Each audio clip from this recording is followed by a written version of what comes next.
All in the Family writer and producer Norman Lear has died at the age of 101. A groundbreaking writer and producer, Lear brought the issues that America was grappling with, particularly in the 70s and 80s, into living rooms across the country through his television sitcoms. As a six-time Emmy Award winner, he was one of the first to be inducted into the Television Hall of Fame. We are a nation of excess. There is too much television. Now, I'm somebody who loves so much of it and cares about it so much and cares about bringing new aspects of life to a wide audience. And he did it through comedy. He was beloved for his work on several popular sitcoms, including All in the Family, Sanford and Son, Maude, and The Jeffersons. Lear was also a political activist. He died at his home in Los Angeles on Tuesday from natural causes. CBS Mornings co-host Gayle King has more. My name is Norman Lear. I do believe laughter adds time to your life. 1, 2, 3. What may have been uncomfortable territory for some would become a trademark for producer Norman Lear. Come on, the weather? That's not what's bugging you. It's sex, isn't it? Sex!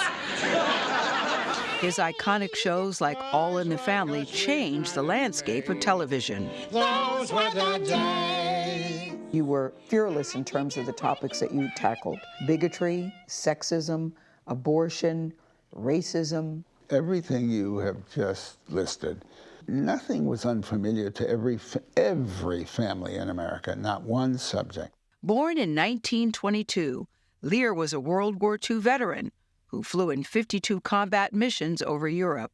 He drew from his own life experiences. One of the most formative was back in 1931, when his father was convicted of fraud. And you were 9. And I was 9 years old. Yeah. You have to begin to understand something about the foolishness of the human condition. Lear says his dad inspired All in the Family's Archie Bunker. You are a meathead. He was described as a lovable bigot. And I always hated that term because I think, is a bigot lovable? Your intention? The intention was to show there's humor in everything. I never thought of him as a hater. I mean, you're not listening to anything. You're totally closed-minded. So much as a fearful man of progress. My home, sweet home. The show won 22 Emmys over its 9-season run.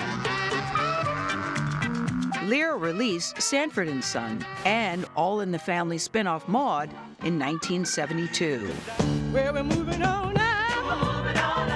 Followed by hit shows The Jeffersons and Good Times. Esther Roll and John Amos, who played the first African-American parents, family. Heavy responsibility. The country had not seen this before. They were the people representing their race to the rest of America.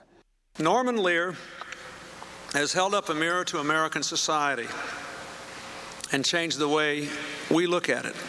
Lear was honored in 1999 with the National Medal of Arts, and in 2017, he became a Kennedy Center honoree. I sometimes stood behind an audience, and when they belly laugh, and you will find them, they come a little bit out of their seats, they go forward like this, and they come back like this.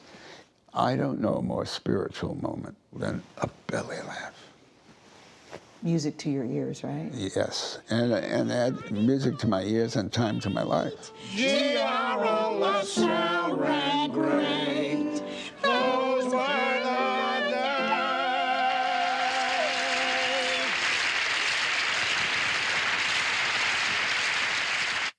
We are joined now by Entertainment Tonight co-host Kevin Frazier. Kevin, it's great to talk to you about Norman Lear because he really changed the way American television was consumed by touching these lightning rod topics that were uncomfortable sources of conversations among family members and friends. How did he manage to make it funny? He mixed in and introduced social commentary and also change into the sitcom. But I mean, think about this. When he did those groundbreaking episodes on Maude, it was called Maude's Dilemma, a 2-part episode about abortion and about a Maude having an abortion. And at the time, it was a hot button topic across this country. And he somehow, some way managed to humanize it and infuse it in a way into that sitcom that Americans could digest it and think about it.